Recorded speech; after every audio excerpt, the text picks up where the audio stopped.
Good morning. Good morning. Good morning, and people online, good morning. Today I'm going to give my fourth talk on the way of the butterfly. And I'm doing a series of talks on the second, from the writing of the second Taoist teacher, Zhuangzi. And this is my fourth talk on that. I'm giving them here, and I'm giving them online at the Sanctuary of the Tao. So you can also watch them there. and they're on YouTube too. So I'm calling this series The Way of the Butterfly because probably Zhuangzi's most famous story, and he had a huge influence in the development of Chan in China and Zen in Japan, is a story about him waking up in the morning and saying, last night I dreamed I was a butterfly flitting from flower to flower. Or am I a butterfly dreaming that he is Zhuangzi writing this down? And he said, I don't really know, and isn't it wonderful? That's the entire story. So the story's teaching and all of his teachings focus on how we get caught by one idea of what's real. The known world is the one where the edges are sharp, fixed and defined by our linear striving and clinging. And Zhuangzi tells us over and over again, and more in a metaphorical way, that we can move beyond that. We can move beyond that. We can move into the unknown world, which is scary, which is scary. We want our nice little world. And some people even have problems sleeping because of the dream state, because everything gets disoriented in the dream state. But the known world, in case you guys haven't noticed it for the years you've been in this body, is one of perpetual monitoring.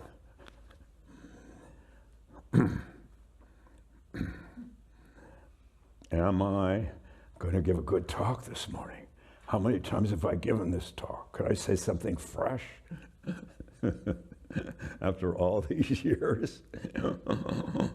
Or if everybody just memorized everything I said already, so they'll just go to sleep while I'm talking. Always we're monitoring, right? Always we're monitoring. Am I pleasing them? Am I pleasing him? Am I meeting his needs? Am I avoiding their anger? Do I need to cut off from them to feel okay and not flooded by all of their neediness and take it on as my own?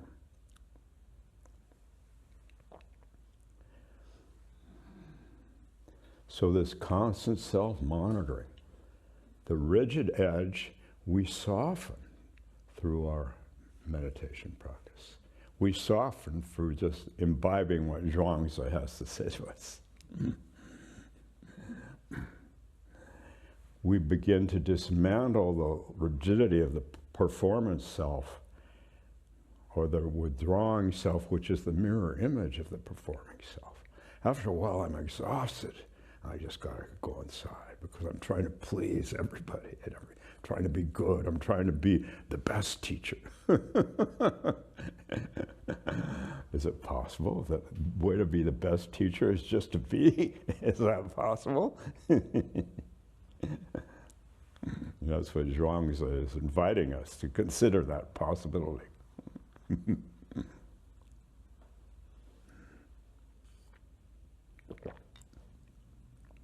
So that we can be more authentic. Lin Chi, Zen master, may the true person of naked pink flesh come forth.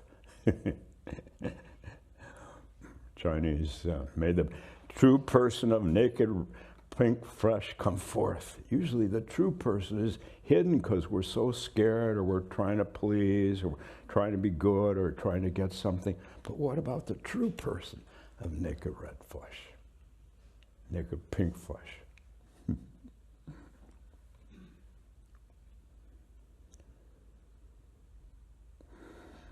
Is it possible to end the struggle to maintain this little self? Is it possible to arrest the momentum of codependent striving, getting slurped up by other people's demands on us, or running away, withdrawing, hiding? Inner being, living at the seamless flow itself, living as the seamless flow itself. Dependent co-arising rather than codependency. Dependent co-arising rather than codependency. A world of difference. A world of difference.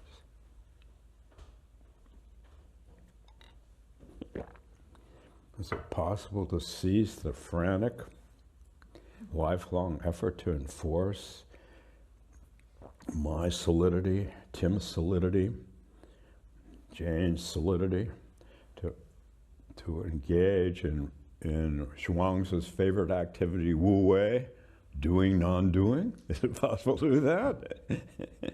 Is it possible to make that your favorite activity, to engage in Wu Wei, doing, non-doing? Is it possible? I think so. I think so.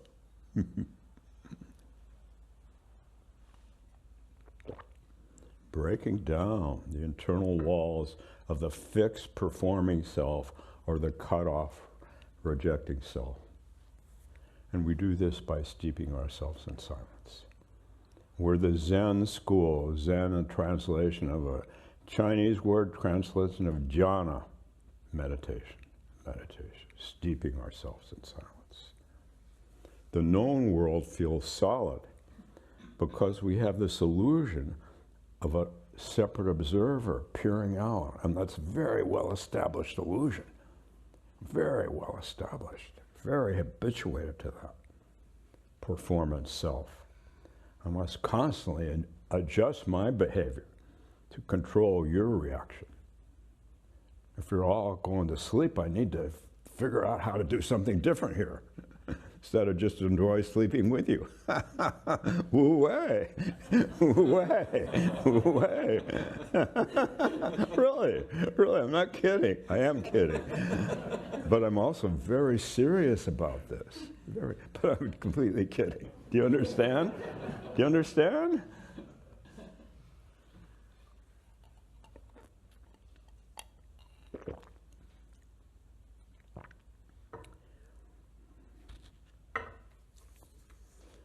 I am the helper. I must be needed. I must accomplish this. I failed to fix them. I failed to fix that yesterday, so I'll work harder today. And then holds us captive, that tightness holds us captive. And it's a self-creation. It's a cultural creation, but it's a self-creation too. The moment we steep ourselves in silence, the softening process begins. The softening process begins. The gap between the observer and the observer begins to kind of narrow and even fall away. Instead of I must stop worrying about what they think, just seeing that, letting that be, It's part of the chattering,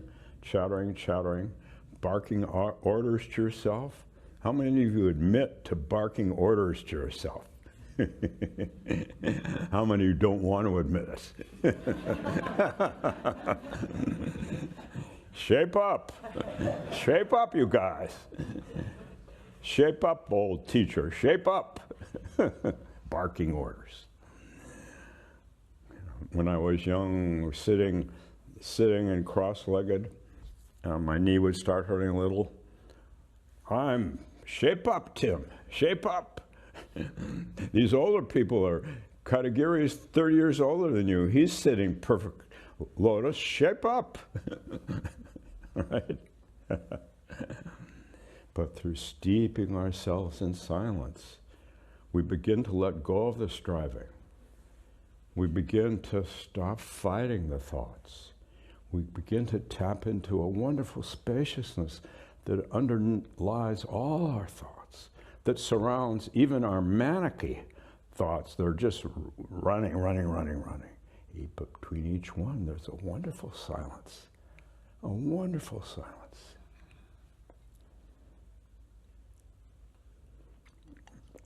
This means disidentifying with the role. Well, there's the role of the helper, the meditator, the victim, the fixer. Stopping the cycle of incessant cycle of pleasing and reacting and pleasing and reacting.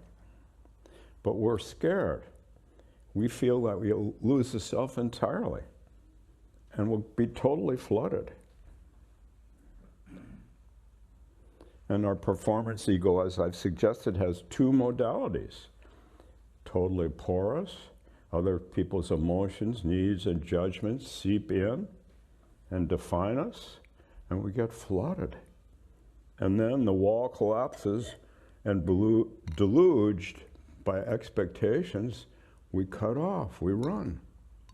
I've talked about this before with my own. Why am I even here in Minnesota? I'm from California. Why would someone from California, especially Northern California, come to Minnesota? Well, I couldn't handle anymore the expectations from my family, and the internal expectations. I couldn't have them. I had to get out of there. Whoosh, get out of there. I had to run. It's a mirror image.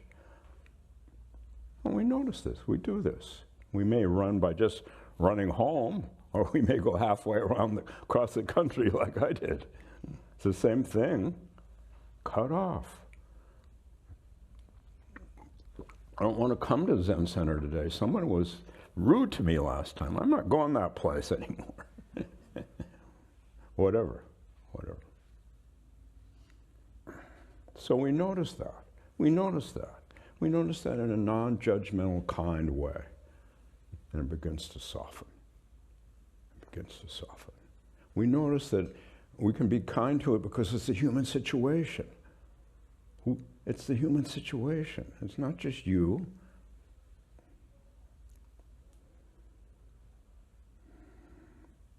But instead of rigidity and impermeability, instead of I'm valuable only when I'm needed and successful in meeting so-and-so's needs, or when I dominate or control so-and-so, voila, we uncover the great spaciousness, the great Buddha nature. It doesn't even know it's great. We uncover it. It's always been here. My teacher said to me, you have a great treasure within you. You have a great treasure within you. My teacher said to me, don't let anybody try to take it from you. Don't let anybody try to take it from you. Don't even let your barking orders take it from you. No need to do that. You have a great treasure. You have a great treasure. So here's the Tang Dynasty Zen master who says, what comes in through the front gate is not the family treasure. The treasure house within you contains everything, and you are free to use it. You don't need to seek outside. You don't need to seek outside. The old brittle caterpillar identity is broken down when you go into a cocoon. You steep yourself in silence. You will go into a cocoon. And there's going to be a 7-day retreat coming up, a 7-day Rahatsu, and maybe you will want to steep yourself for 1 day or 2 days. And if you don't want to, look what a beautiful day it is. Maybe this afternoon you just want to go out by Minnehaha Creek, where there aren't very many people, and get rid of your headphones and just be there. Look at the sky and hear the running of the water, and let your mind flow with the water. Steeping yourself in silence. Steeping yourself.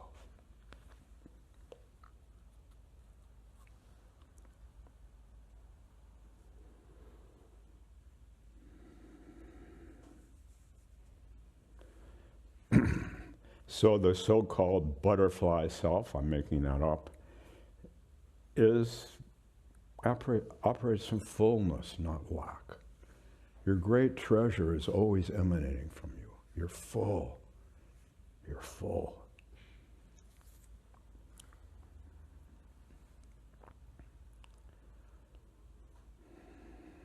So now I'm going to tell a couple of stories. I'm going to read a couple of stories that Zhuangzi tells. Mostly just tell a story, unlike Lao Tzu. This is a story about Butcher Ding. You guys, some of you have read this story before, do you? If you're a vegan, maybe you don't. Maybe you want to leave the room. I think you should leave the room if you're a vegan who gets easily offended. If you don't get easily offended, you don't need to leave the room. Prince Wei Wei watched as the butcher effortlessly carved an ox, his knife moving with such precise rhythmic grace that it sounded like his movements were completely harmonious, like the rhythm within the mulberry forest combined with the melody of the Jingxiao music. The prince praised him. "Ah, excellent, your skill is beyond measure." Butcher Ding put down the knife and replied, "What your servant loves is the way, the Tao, and that is beyond skill. When I first began to cut up oxen, I saw nothing but the ox. After 3 years, I no longer saw the whole ox. Now I meet it with my spirit and do not look with my eyes. My senses stop functioning and my spirit takes over. I follow the natural grain. I use the hollows, guiding a knife through the great cavities, following what is inherently there. I never touch the small connecting ligaments, much less the great bones." And the last couple of sentences again. I follow the natural grain. I use the hollows, guiding the knife through the great cavities, following what is inherently there. So, can we see the inherent flow of the situation, the natural grain, before we impose all this judgment and all this chatter? Can we see it? Can we just be with it? Can we guide our energy into the hollows, into the space between our thoughts, the wonderful space from which our thoughts emanate and to which they return continually? Can we do that? So one of my favorite Bodhidharma comments, which I've said many times, is the Emperor Wu was nonplussed because he'd gone to visit Bodhidharma in the cave, and Bodhidharma was kind of acting like a smartass, at least from the emperor's point of view. Now, this is probably a mythological story, so I'm mythologizing the myth. And so the emperor said, "What is the first teaching of your what is the first principle of your holy teaching?" And Bodhidharma said, "A great spaciousness with nothing holy about it." This is our treasure. We are emanations of this wonderful spaciousness. It's always supporting us, regardless of how manically we are. It's here supporting us. It's the context for everything we do, everything we feel. A great spaciousness with nothing holy about it, with nothing caught by holy or not holy, good or bad or up or down. It's supporting us. Well, I could finish the dialogue with the Emperor Wu, but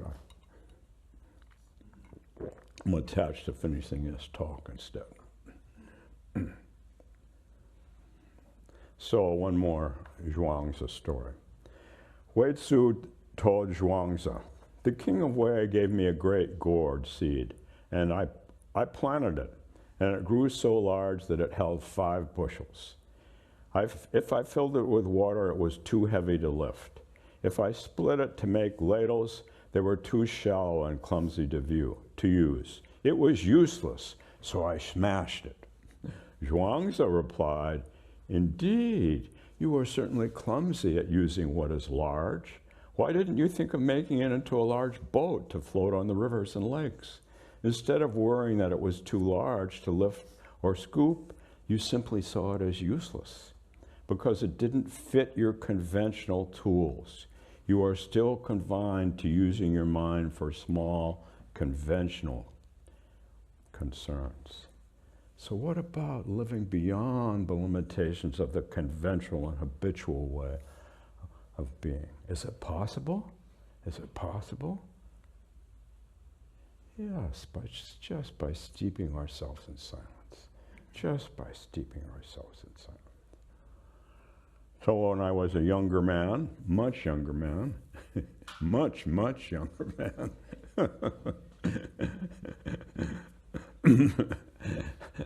I was in the Zen monastery, living in the Zen monastery in California. And I had an enlightenment experience in which little Tim just fell away, and I felt the spaciousness all around me and all within me, even within little Tim. And my teacher said he was proud of me. I don't know who he was proud of, but he said he was proud of me. And then I went home to see my mother, and then I came back to the monastery, and he said, "Your mother called me." I thought, uh-oh, my mother called him? Uh-oh. I was only 25 at the time. What's my mother have to do with it? But there she was. She called him. And he said, "I think she sees that her ugly duckling has turned into a swan." And I thought, oh. And he looked at me, and I went, oh. And he looked at me and he said, "No, I think she realizes that her swan has turned into an ugly duckling." See, we get caught. Ooh, we want it. But it's here before we want it. It's always here before we want it. And then when we get it, we think we've got it, but you don't have it. You don't have it.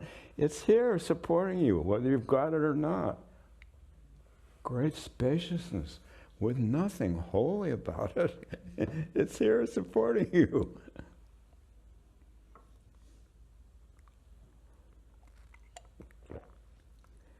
So we can look at our fixed identity and ask, can the little complaining self just dissolve, just soften its edges and dissolve? And then it manifests itself as it does in the caterpillar butterfly story as a wonderful butterfly. So when I was a boy, I talked last time about how we used to find butterflies, put them in jars, and put leaves in the jars until they would hatch out into butterflies. Well, then I had my friend Fulton who liked to do that, but he liked to do one other thing, and that was he had a butterfly nets, and he caught butterflies, and he gave one to me, and we run around catching butterflies. Then he would, I'm blaming this all on Fulton, then he would put them in bottles, chloroform them, and they were dead, and then he had a beautiful butterfly collection. In his shed, and even in his bedroom, he had a beautiful butterfly collection. He died recently, and I read online, I only read online because I was giving this talk, his obituary, and it talked about his butterfly collection. I don't know why, because he was so into it. And they were beautiful. But once, when I was with Fulton at his house, and I didn't like chloroforming the butterflies at all. I loved watching them just be in their chrysalises and hatch out and fly. But somehow I was under his sway. Sometimes we get under people's sways. I don't know why. I was under his sway. So one day when his mother called him and he had to leave the shed we were in, and we had about 6 bottles of just recently chloroformed butterflies. I opened the bottles and I let them all out, and they kind of staggered away. And then I ran home. And that was kind of the end of Fulton and my friendship. It was sad, but not as sad as chloroforming all those butterflies. We're meant to fly. We're meant to fly free. Great spaciousness with nothing holy about it. This is our innate freedom. It's innate.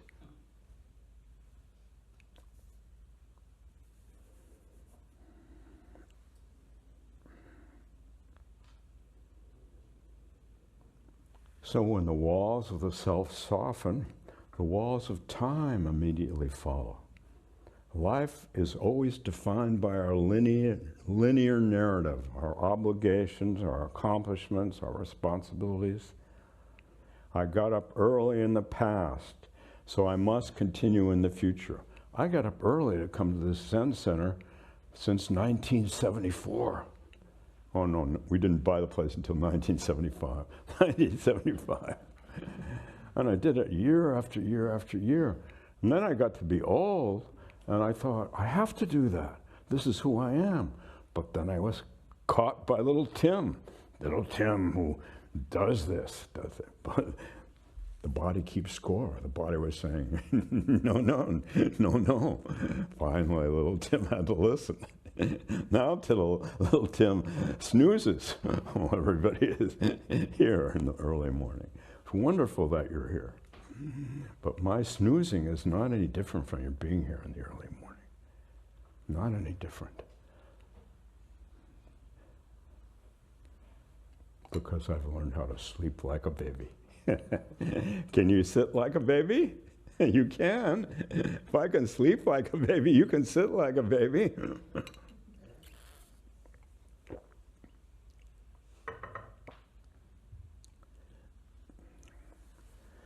Illusions caused by belief that the time is passing, that we're falling behind. I'm falling behind. I used to go every winter with my wife to an island in the Caribbean. And then I would come back and teach. And one year I was going to teach a series on Dogen. So I was really preparing. Dogen is very complicated, very complicated. You think of your nice, straightforward Zen. So one morning it was 8 a.m. and I looked at the clock and I said to Linda, it's 8 a.m. and I haven't even gotten started with Dogen. And we both laughed. We both laughed. Because here I am in a tropical paradise, right? The sky, the water. Oh, I'm late. Gotten started with Dogen, it's already 8 a.m. We can either laugh or we can cry in regard to this small self. But why don't we both laugh and cry? Because it's trying to take care of us. And it's always surrounded by great spaciousness. And when you laugh, do a belly laugh as Linda and I did, there's the great spaciousness. There it is already. Do you understand? It's already here. Where could it be else other than here? This Dogen talks about time being. Uji, U-J-I, time being.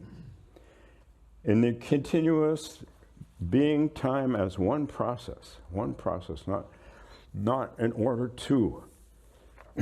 Here's Dogen. In the continuous coming and going of time being, or being time, there is no coming and going. The whole being is the whole time. Each moment is all of time. See it not only as time, but as being, and being not only as being, but as time. This sounds complicated, but it's very simple. It's very simple. living in the totality of this,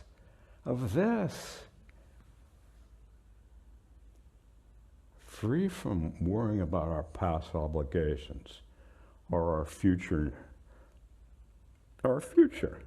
not bound. We have so many contracts inside ourselves. I made this commitment, that commitment, this other commitment. Free from that. It doesn't mean being irresponsible. It means being loving. That's what it means, being loving.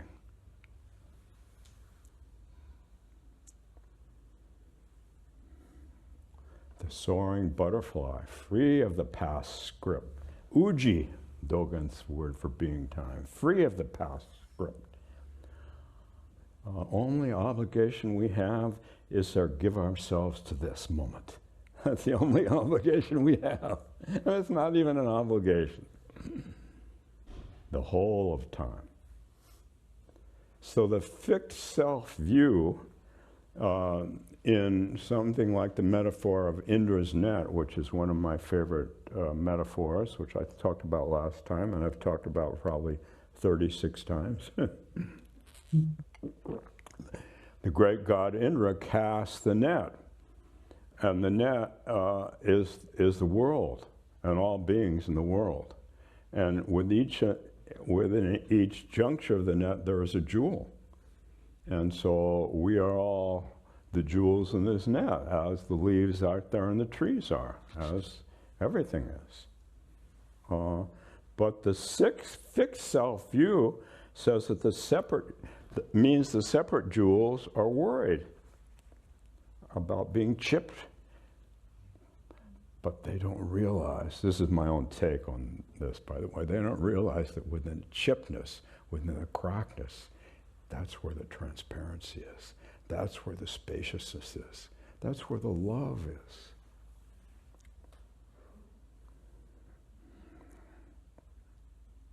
When the edges soften, we see the jewels are all connected to each other. I don't need to judge or save or retreat from your reflection. I can dip into and appreciate the luminosity of my own treasure as not separate from your treasure. How could it be different? How could it be different? This is the luminosity of Indra's net. Each jewel reflects all the others. Chipped or unchipped, it reflects all the others.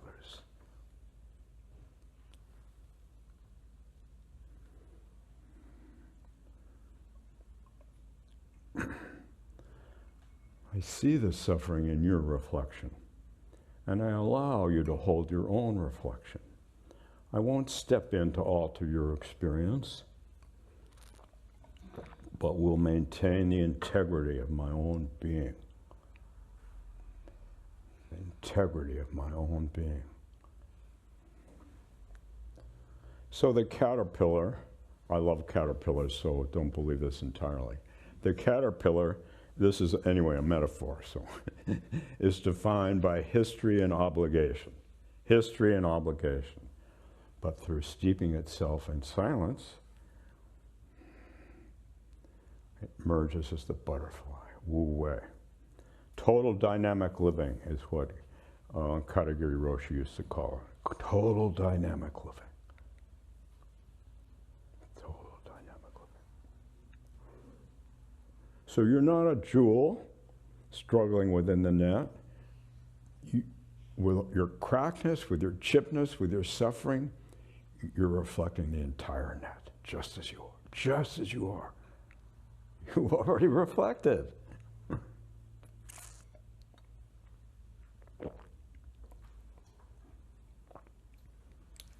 So then you don't need to be burdened by time. It's already 8 a.m. It's already 10:35. Oh, I don't have a clock.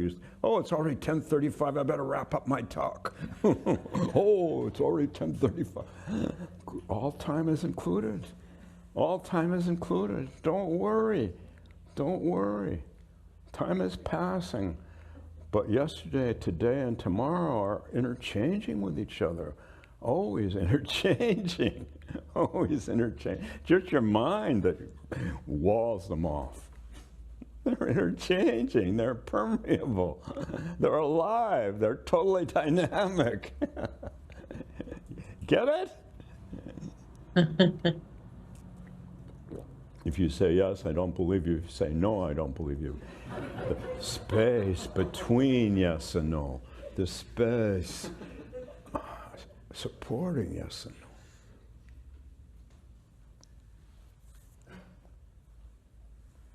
So you are the seamless, total moment of being time, right now.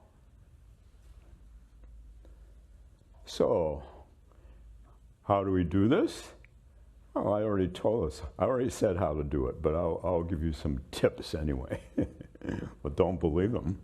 Just settle into the great spaciousness. You can believe them if you believe all the tips you want. Yeah, believe. First tip is, 1, steep yourself in silence. It seems like I said that one already. Take opportunities to steep yourself in silence. You need to do this. It's very important if you want to settle into this wonderful stillness. And you can do it here at Zen Center or many other places.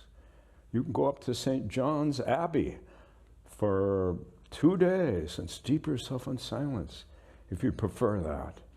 You can sit by Minnehaha Creek for 8 hours. Well, not for long, but today I think you could.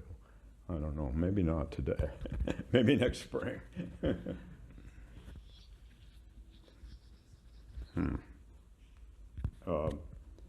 Second, embrace don't know. Embrace don't know.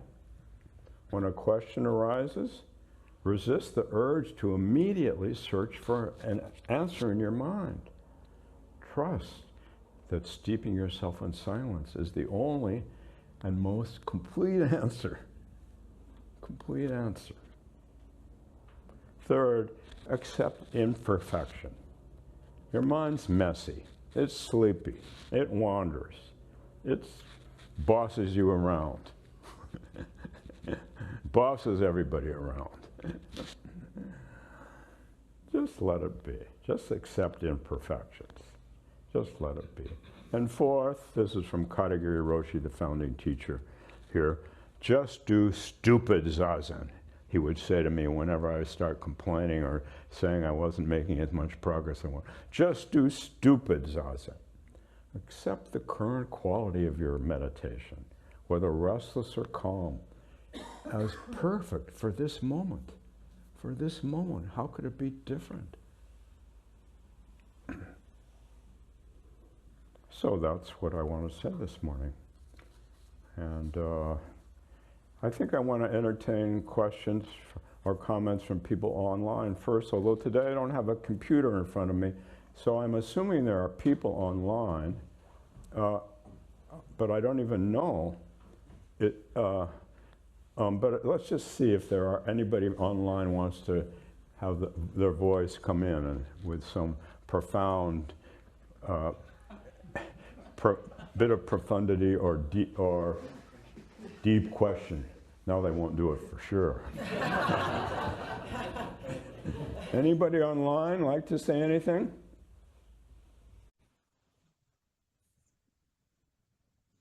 Is there anybody online?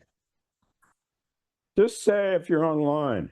I'm here, Tim, and thanks so much for your You talk. don't have an online group today? Online. Is that right? Oh, I'm here too. Ashley. There's Pardon? 46 of us. 46. What'd you say? We're online. Yeah. Yes. Oh, well, they can hear me then. Can they speak to me? Hmm? We're trying. We're trying, Tim. 1 second.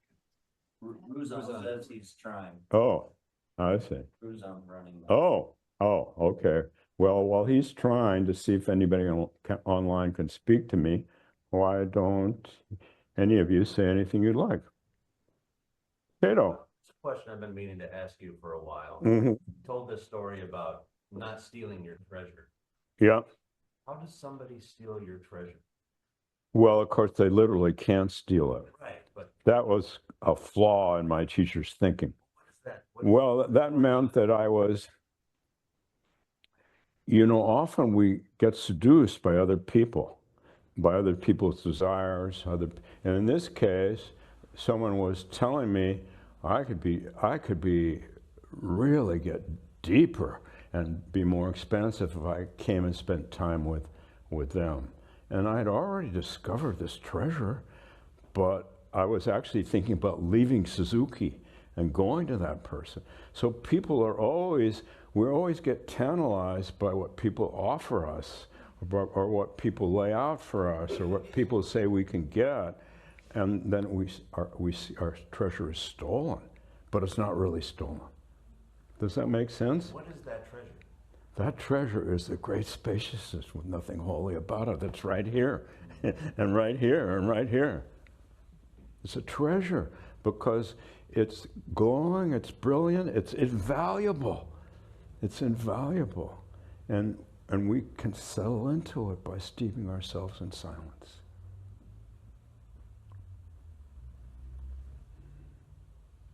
Yes? I'd like to make a comment about... Oh, you're going to have to speak kind of loudly, or someone else will speak for you because I'm deaf. I'm even older than you know. I suppose so. Huh? I suppose so.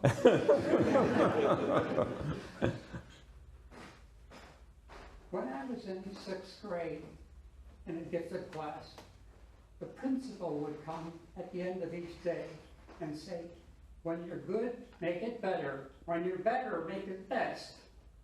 And I clung to that for many years. When I got below B+, I would be afraid that other people might know. I failed one class in high school, and that made me retake it, although it was with no requirement to retake it. And so, by the time I got well into my career, which was in the Navy, I realized that I can do what I can do. I can usually do it well, but if I can't, I can't. Mm-hmm. There's nothing else to do. Good. Good. Thank you. Thank you. You can do what you can do, and you can't do what you can't do, and just be with it. Just be with it. No need to judge.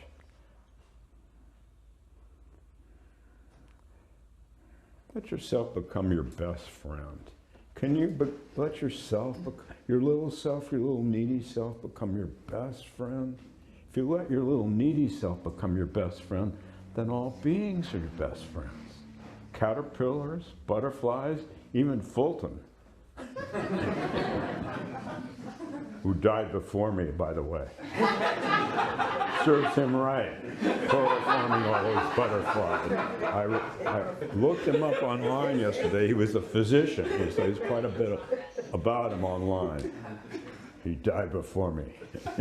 See, the little self, oh, that's the little self, right? But we can laugh at the little self. We don't have to get all, oh, I shouldn't have it. It's going to be here. It's going to be here.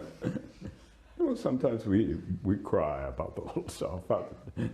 And sometimes, but through steeping ourselves in spaciousness, the little self becomes very permeable. Very permeable. Yeah. I was encouraged by what you said about Zazen, because that feels attainable. Good. Good. It reminded me of the sort of more general posture in Zen. That is this emphasis on offering, where we're always trying to discern what our offering is. Uh-huh. To offer as much as we can, but not more, because that's impossible. Uh-huh. And so we act this out in all kinds of ways, like, you pick things up with two hands, not because you need to, but just because you have two hands. Yeah. If you had three hands, you would use three hands. Yeah.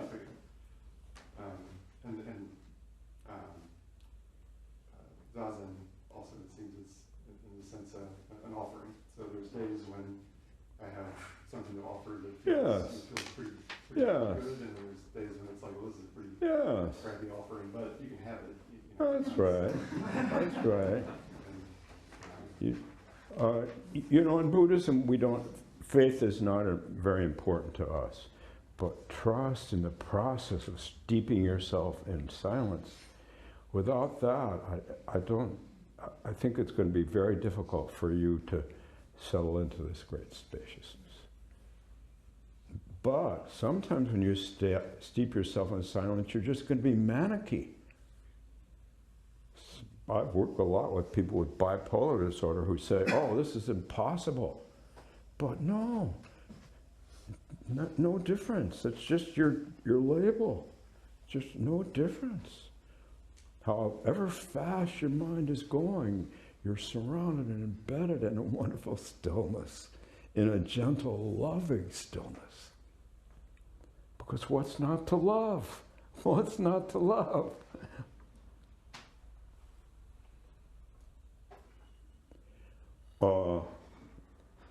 I could try online again. Or maybe somebody else. I think there was someone back here. Oh, John.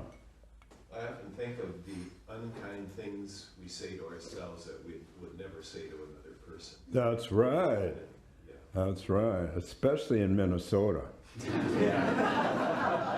Not to put Minnesota down, but you know, being a Californian, I'm superior, right? That's the little self. Little self always needs to be superior or inferior. Oh, the big self, the spacious self, just appreciates being. Just appreciates being. Oh, hi. Hi, Tim. Long time. Long time. Uh-huh. So had you not said that thing about Minnesota, I wouldn't have said what I'm going to say next. Okay. So there's a group of us we're calling Minnesota Nice Watch. Oh.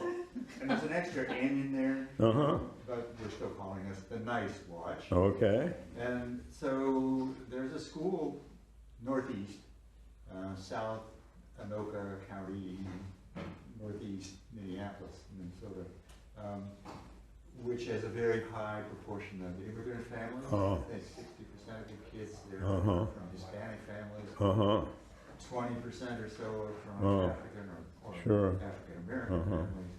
So some of us are hanging out there during student drop-off time, During the student what? when the parents bring their kids Oh, to yeah. school.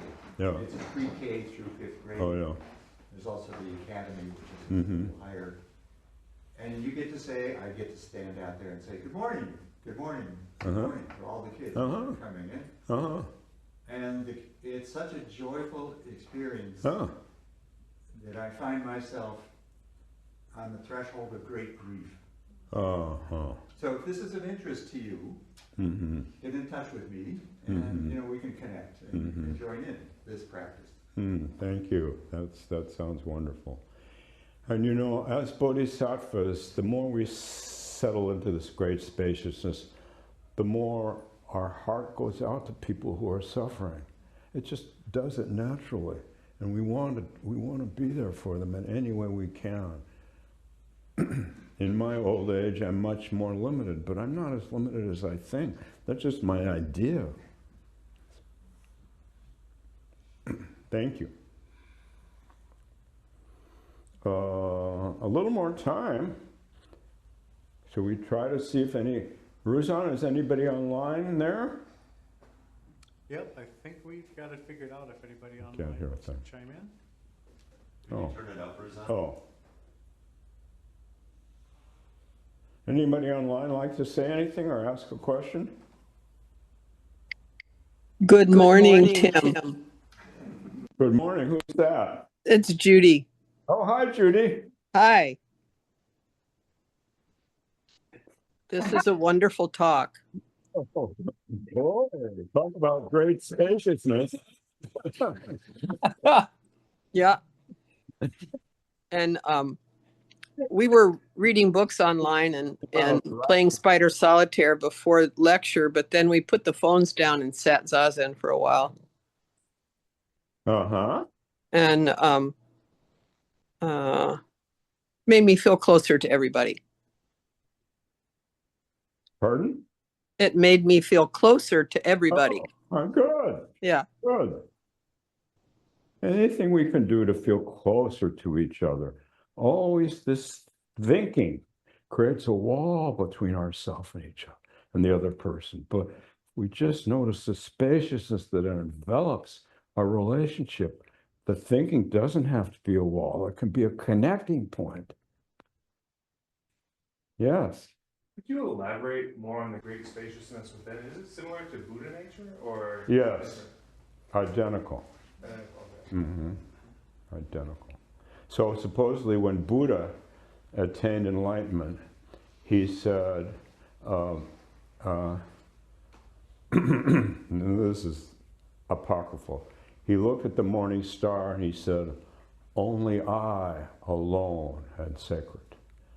Only I alone had sacred. But this is not the loneliness that's cut off.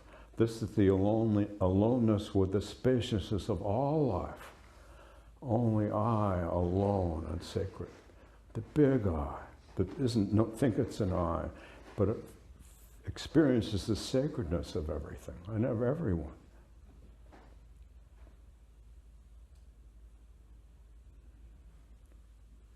Yes. So I'm asking for a tip. Okay. So I still do a lot of counting. Pardon? I still do a lot of counting when Yeah. I meditate to keep Yeah. focused. Yeah, well, that's good. Okay, I don't know if You don't need to transcend that. I'm observing and, Pardon? okay. I guess my question was, maybe you've answered it, but how to integrate more spacious. Well, anything to bring us back to being, and of just being present, just feeling alive. If counting your breath or counting is a tool that you've developed that helps you, then use that. There are so many tools in Buddhism, so many tools, but that's the most simple, straightforward tool that actually I think I was probably first taught many years ago. And it's 6 years and I still do that a lot. Well, good. And I find that for me, if even just counting to 3 and just really doing it slowly and repeating it. Yes. Because whatever, I mean, I know you need more. Yes, so you're telling folks how to do stupid zazen right now. Oh, well then I'm really stupid. I really it just really seems to work for me. And the way I mean, I know we don't want to overanalyze it, but we are looking at how it impacts us, you know. And I find that when I do count and do it that way, the rest of my day, I feel like I can't put it in words, I'm just there. Oh, good. Wonderful. You know, I can yeah, be tangible. I don't get out of my chair as often. I don't get frustrated as often. And I remember everything that goes on that day. Why? Well, I was present. You know? Okay. So, I find that the counting gets me there. So it sounds like That's wonderful. Okay. And that tool doesn't work it's not the best tool for everyone, but for you it's the best tool. Yeah. Thank you.